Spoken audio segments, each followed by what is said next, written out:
Assalamualaikum teman-teman, seperti biasa sebelum mulai Mimin mendoakan semoga teman-teman semua selalu dalam keadaan sehat walafiat.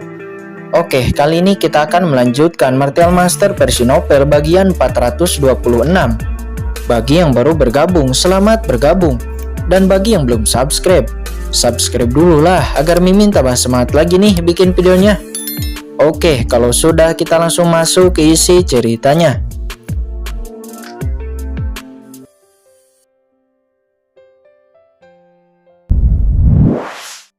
Area ini dengan ketat.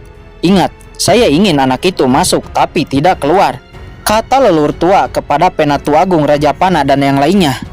Yah, baik leluhur. Semua orang mengangguk. Melihat leluhur tua sangat marah, tidak ada dari mereka yang berani berkata apapun. Ketika semua orang di tanah leluhur keluarga Ji sangat marah, pada saat ini, Kincen sudah masuk lebih dalam. Apa yang muncul di depannya adalah gerbang batu kuno dengan sinar yang bercahaya di atasnya yang merupakan segel. Dan di dalam gerbang batu ini ada area terlarang keluarga Ji. Hanya orang terpilih dari keluarga Ji yang bisa membuka segel dan memasuki area terlarang. Kincen duduk bersila dan mulai memulihkan diri. Akhirnya aku lolos. Jika sampai tertangkap, konsekuensinya tidak akan terbayangkan. Lao Yuan, mengapa kamu tidak menghentikan iblis itu sebelumnya? Dan malah membiarkannya lari, kata Kincen. Orang iblis itu sangat kuat. Saya tidak yakin untuk bisa menangkapnya. Jika saya bergerak dan gagal menangkapnya, saya akan sepenuhnya mengekspos keberadaan sumber kuno saya. Maka itu akan menjadi bencana. Selain itu, kamu memiliki benih parasit. Tidak ada yang perlu dikhawatirkan, kata Lao Yuan. Lupakan saja. Sekarang kita harus pikirkan bagaimana cara keluar dari sini selanjutnya, kata Kincen dengan pahit. Walaupun dia bisa masuk, belum tentu dia bisa keluar. Sulit untuk keluar hidup-hidup. Tapi Kincen harus mengakui pencapaian Ji Wuxu tentang larangan sangat hebat. Bahkan jika itu dia, mungkin tidak akan sehebatnya. Setelah itu kemudian Kincen melirik gerbang batu. Walaupun Kincen pernah menerima beberapa tetes cairan spiritual di kehidupan sebelumnya, tapi Kincen tidak pernah memasuki area terlarang keluarga Ji. Di kehidupan sekarang, mungkinkah Kincen bisa memasukinya? Kincen kemudian mendesak cakram Gyo Qiankun dan segera sesosok wanita keluar. Itu adalah Jiruyu. Kincen, aku sangat khawatir barusan, kata Jiruyu seraya memeluk Kincen. Selama di cakram Gyo, dia melihat pertarungan Kincen. Yah, untungnya aku masih baik-baik saja. Jiruyu, menurutmu di mana ini? Kata Kincen. Jiruyu berbalik lalu melihat gerbang batu. Ini area terlarang keluarga Ji. Yah, benar, kata Kincen. Jiruyu terus memandang gerbang batu sampai ketika tiba-tiba sebuah aura kuat keluar dari gerbang batu dan mengalir kepada Jiruyu. Jiruyu terkejut, mundur beberapa langkah dan jantungnya berdetak sangat kencang. Jiruyu, apa yang terjadi? Kata Kincen. Aku merasa ada sesuatu yang memanggilku dari balik gerbang ini, kata Jiruyu dengan kaget. Memanggilmu? Mungkinkah kamu benar-benar dapat membuka area terlarang ini? Kalau begitu, Jiruyu, kamu maju dan cobalah. Karena Kincen yang berbicara, akhirnya Jiruyu memberanikan diri untuk maju. Dan langsung aura yang menakutkan kembali memenuhi tubuh Jiruyu. Sesaat kemudian tiba-tiba tubuh Jiruyu nampak panas. Mulutnya mengeluarkan darah dan tubuhnya diselimuti lingkaran cahaya. Melihat itu, Kincen terkejut. Apakah ada bahaya? Wajah Jiruyu nampak sakitan, darah di tubuhnya seperti mendidih. Lao Yuan, apa yang terjadi kepada Jiruyu? Kincen buru-buru bertanya kepada Lao Yuan. Kekuatan yang aneh. Lao Yuan mengerutkan kening. Kekuatan ini sepertinya sedang menguji tubuhnya. Menguji? Kincen mengerutkan kening. Yah, ini ujian. Jika dapat menanggungnya, maka pacar kecilmu akan lulus ujian. Tapi jika dia tidak tahan, darahnya akan runtuh dan dia akan berubah menjadi abu, kata Lao Yuan dengan serius. Mendengar ini Kincen kesal. Jika dia tahu ini dari awal, mungkin dia tidak akan membiarkan Jiruyu untuk melakukannya. Ruyue, bisakah kamu lulus ujian? Lao Yuan, apakah kamu bisa melakukan sesuatu? Kata Qingchen dengan cemas. Sekarang Qingchen lebih suka Jiruyu tidak membuka area terlarang daripada dia dalam bahaya. Tidak, kekuatan di gerbang ini sangat kuat. Tidak lebih lemah dari kekuatanku di puncak jayaku, kata Lao Yuan. Apa? Qingchen terkejut. Binatang sumber kuno Lao Yuan di puncak jaya seberapa kuat itu? Tapi, kekuatan di area terlarang ini hampir lebih dari menandingi kekuatan Lao Yuan di puncaknya. Seberapa menakutkan itu? Qingchen saat ini sadar dia telah meremehkan area terlarang keluarga Ji ini. Asal-usul area terlarang keluarga Ji ini jauh melampaui apa yang saya harapkan. Sesaat kemudian akhirnya Qingchen menghela napas lega melihat Jiruyu lolos ujian. Sesaat tubuh Dewa Cahaya Bulan Jiruyu bersinar. Bloodline pedang surgawi Jiruyu juga muncul di atas kepalanya. Begitu kekuatan ini muncul, Jiruyu nampak pulih lalu jatuh ke tanah. Jiruyu, apakah kamu baik-baik saja? Kata Qingchen seraya bergegas memeluk Jiruyu. Aku baik-baik saja, hanya saja aku merasa tubuhku sedikit berbeda. Di saat itu tiba-tiba gerbang batu terbuka dan memperlihatkan sebuah gua yang gelap. Ayo pergi masuk dan lihat. Qingchen dan Jiruyu saling memandang, lalu berjalan masuk ke dalam. Begitu mereka masuk, gerbang batu tiba-tiba jatuh dan tertutup lagi. Tidak bisa keluar. Keduanya melihat ke belakang dan mau tidak mau hanya bisa maju ke depan. Seluruh gua sangat sunyi, juga menakutkan, dan dipenuhi dengan cahaya ungu samar. Jiruyu maju dengan gugup seraya memegang erat tangan Qingchen dan maju dengan perlahan. Tentu saja dia takut, tapi karena masuk bersama Qingchen dia tidak terlalu takut. Jiruyu, pernahkah kamu mendengar tentang area terlarang keluarga Ji? Tanya Qingchen. Tidak. Jiruyu menggelengkan kepalanya. Sesaat Qingchen mengeluarkan Ji Hongchen dari cakram Gyo Qiankun. Ji Hongchen keluar. Dia melihat sekeliling lalu terkejut.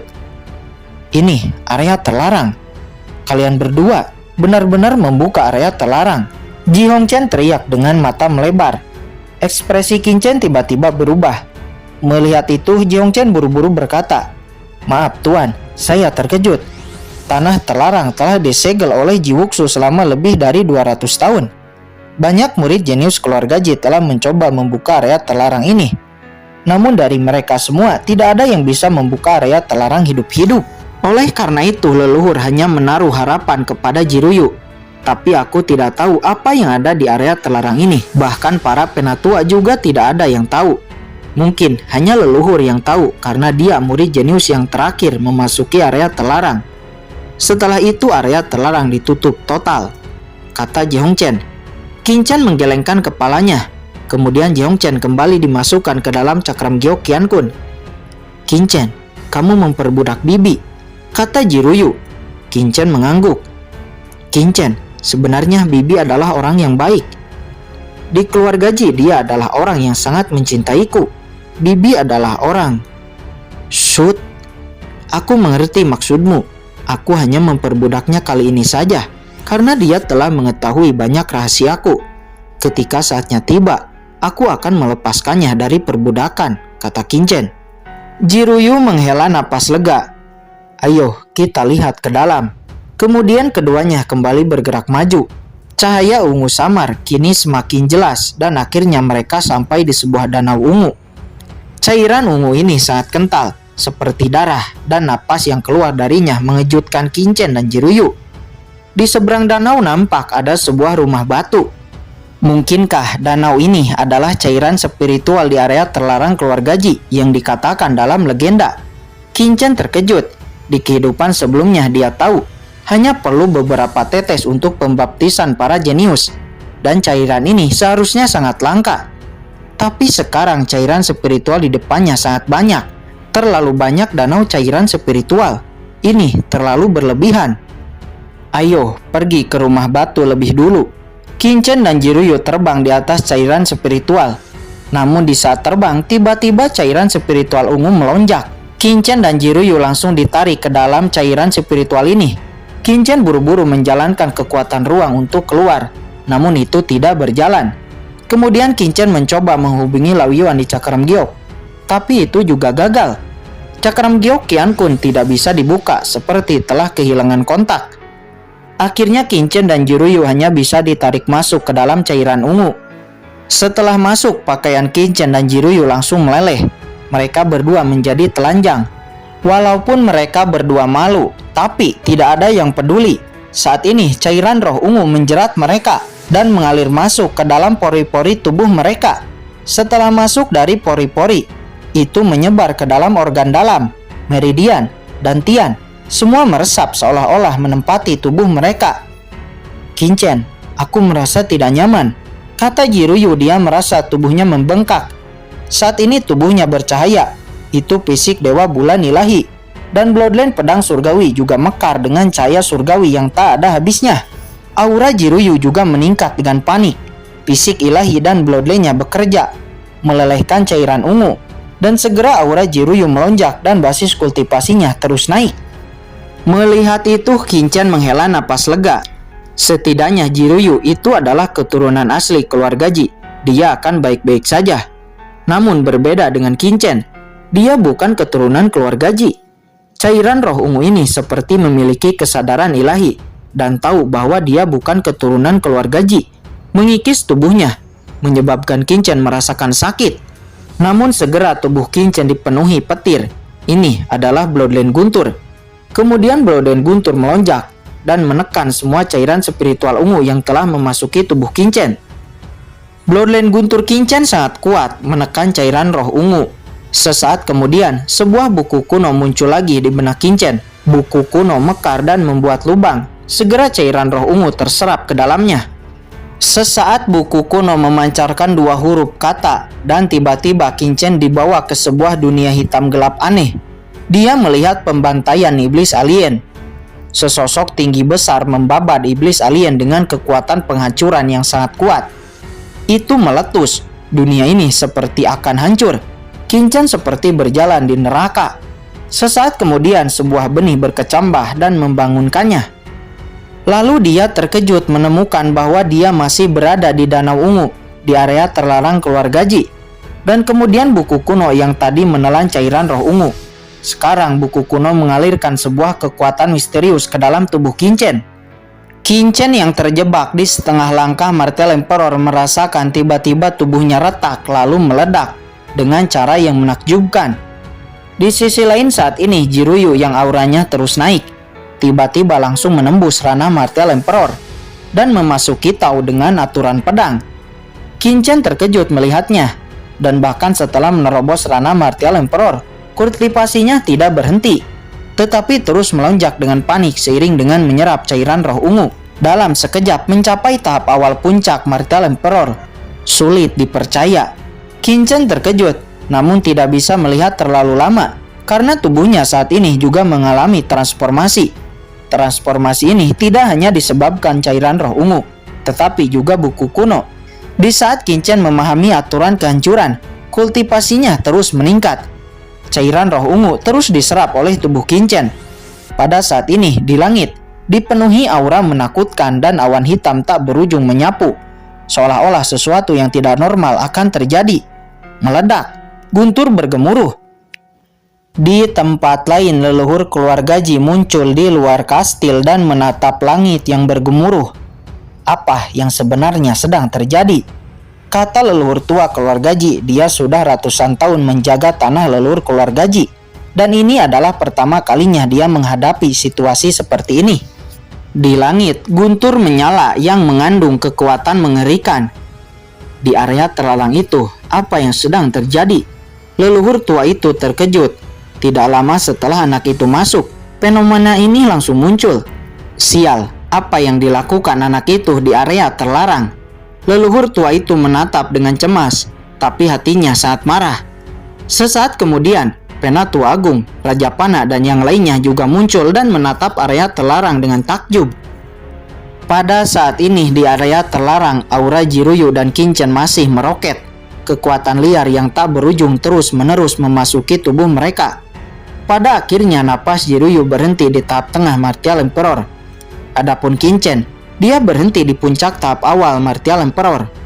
Saat ini danau cairan spiritual ungu yang awalnya banyak hanya tinggal kolam kecil. Qin merasa tubuhnya penuh dengan kekuatan dan kekosongan nampaknya dapat dimanipulasi olehnya. Namun Qin merasa ada yang kosong. Qin tertegun sejenak lalu berkata, "Benar, ini adalah kesengsaraan guntur." Qin merasa ada kesengsaraan guntur. Hanya dengan melalui kesengsaraan guntur, dia dapat benar-benar dianggap sebagai ahli martial emperor.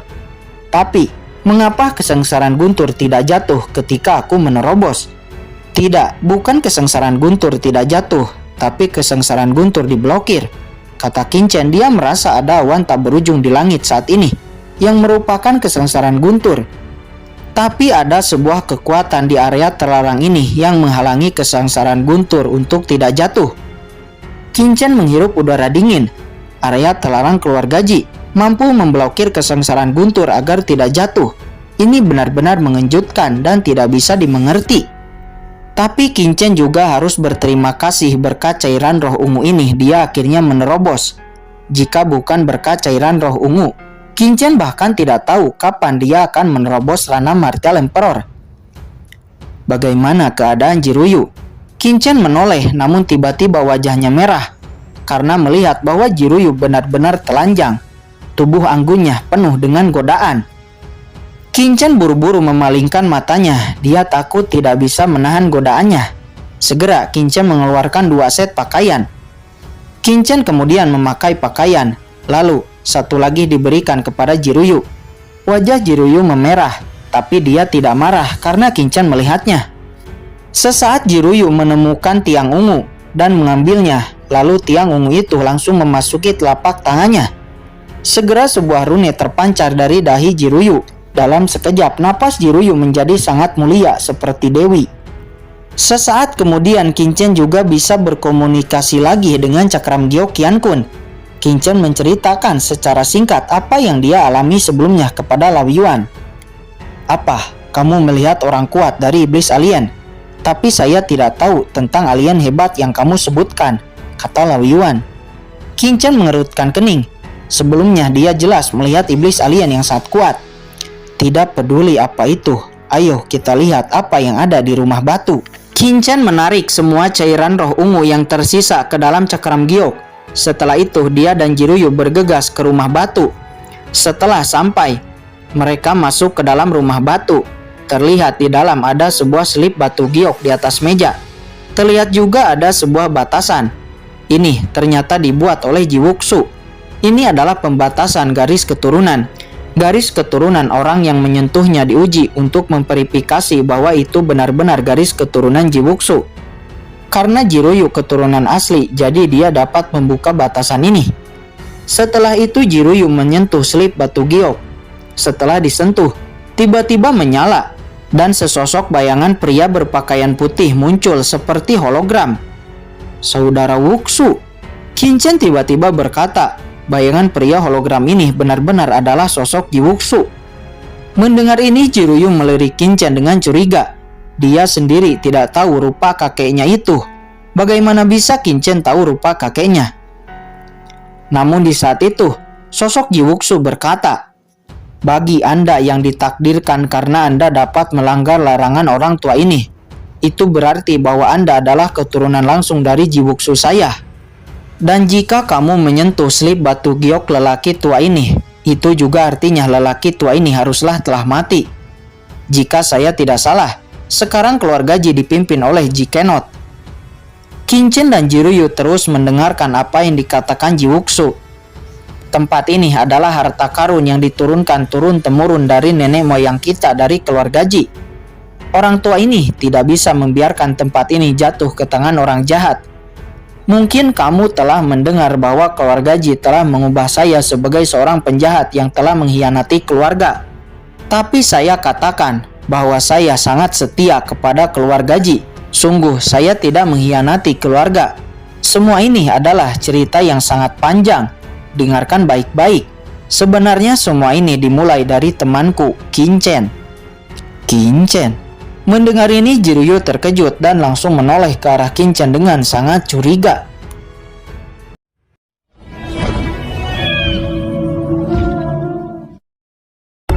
Oke guys, sudah dulu ya. Jangan lupa subrek biar lanjut terus ceritanya. Bagi yang sudah subrek, mudah-mudahan dimudahkan rezekinya. Mimin undur diri. See you next and goodbye.